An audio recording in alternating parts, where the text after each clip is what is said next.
Hello Tanzania, hello ulimwengu wa kimichezo. Bila shaka uko poa na karibu katika dakika 5 za kukujuza yaliyojiri katika viwanja mbalimbali vya kimichezo hapa nyumbani Tanzania, lakini pia tutaangazia na yale yaliyojiri katika viwanja vya nje ya mipaka ya Tanzania.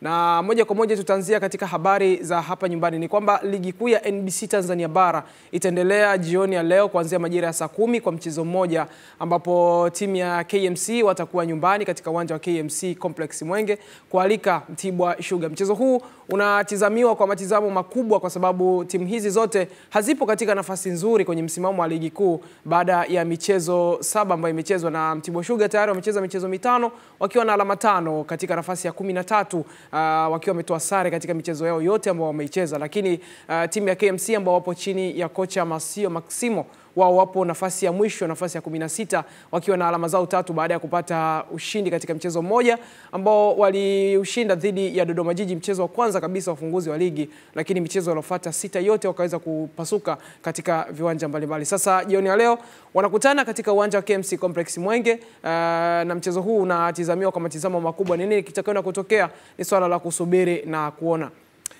Kwingineko ni kwamba timu ya taifa ya Tanzania kwa vijana wenye umri chini ya miaka 17, Serengeti Boys, wao wapo nchini Ethiopia katika mashindano ya kufuzu kushiriki AFCON 2026 kwa vijana wenye umri chini ya miaka 17, na baada ya kupata ushindi wa mabao 5-0 dhidi ya timu ya Burundi, kocha wa Serengeti Boys ameweza kuzungumza na kueleza kwamba nia yao na matumaini yao ni kwamba waweze kufuzu na kushiriki michuano hiyo ya kombe la mataifa Afrika kwa vijana wenye umri chini ya miaka 17. Serengeti Boys mpaka sasa imekuwa ni mwiba katika michuano hiyo, na mpaka sasa wamecheza michezo 4 wakipata ushindi katika michezo yote, huku wakifunga jumla ya magoli 24 na ruhusu kufungwa goli moja pekee wakiwa na alama 12, na nafasi ya ushindi kwao ni 100% katika mashindano haya ambayo wameacheza mpaka hivi sasa. Tukiachana na taarifa hiyo ni kwamba timu ya taifa ya wanawake wanaocheza mchezo wa futsal, wao wapo chini Ufilipino wakishiriki mashindano ya kombe la dunia,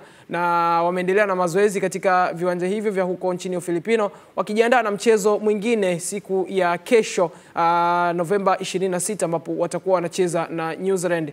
Timu hiyo ya taifa imeweka kambi huko nchini Ufilipino na wanashiriki pamoja na mataifa mengine ya ulimwenguni wakishiriki michuano hiyo ya kombe la dunia. Tuzidi kuwaombea timu ya taifa ya Tanzania ya wanawake waweze kufanya vizuri katika michuano hiyo ya dunia na warudi hapa wakiwa na medali za kutosha. Mpaka hapo tunaweka nukta katika habari za michezo za hapa nyumbani na tunaelekea katika anga la kimataifa. Kubwa kuliko ni kwamba raundi ya 12 ya ligi ya Uingereza EPL imeweza kutamatika siku ya jana, na mchape tena ni kwamba weekend hii ilikuwa ni zamu ya wakubwa wote kuweza kupoteza mchezo. Kama timu yako haijapoteza basi timu yako ni ndogo kweli kweli. Liverpool walipotea kwa mabao 3-0 siku ya Jumamosi, lakini Manchester City nao wakaweza kupasuka mbele ya Newcastle United mabao 2-1, huku Tottenham Hotspur wao wakipasuka mbele ya Arsenal mabao 4-0. Na siku ya jana ilikuwa ni zamu ya Manchester United wakiwa nyumbani katika uwanja wa Old Trafford, wakaweza kupasuka bao 1-0 mbele ya wanaume 10 wa Everton baada ya kupata kadi nyekundu dakika ya 10, na dakika 80 zote walikuwa ni wanaume 11 kwa wanaume 10, na Manchester United wakaweza kupasuka kwa bao 1-0. Kwingineko ni kwamba michuano ya ligi ya mabingwa barani Ulaya itaendelea usiku wa leo majira ya saa 5 usiku. The big match ni kati ya Chelsea dhidi ya Barcelona, ambao Chelsea watakuwa nyumbani Stamford Bridge kualika Barcelona kutoka nchini Hispania. Na taarifa njema ni kwamba nyota wa Barcelona Frank de Jong ameweza kupona majeraha yake, na bila shaka atakuwa miongoni mwa wachezaji ambao watakuwa kwenye kikosi cha Barcelona ambao watakuwa uwanjani usiku wa leo kuwakabili Chelsea. Lakini Cole Palmer naye ameonekana katika mazoezi ya Chelsea, bila shaka atakuwa katika kikosi cha mwalimu Enzo Maresca usiku wa leo kuwakabili Barcelona katika uwanja wa Stamford Bridge, ambapo Chelsea watakuwa nyumbani kuanzia majira ya saa 5 kamili usiku. Na mechi nyingine zitachezwa siku ya kesho, na bila shaka kupitia Sport Update utaweza kupata yote yanayojiri katika viwanja hivyo. Mpaka hapo tunaweka nukta ya Sport Update. Ulikuwa nami Hakanya Mihasi, endelea kutufuatilia katika mitandao yetu ya kijamii TBC2 na uweze kupata taarifa kemkem zinazojiri kutoka hapo Janjani HQ. Mpaka wakati mwingine, bye bye.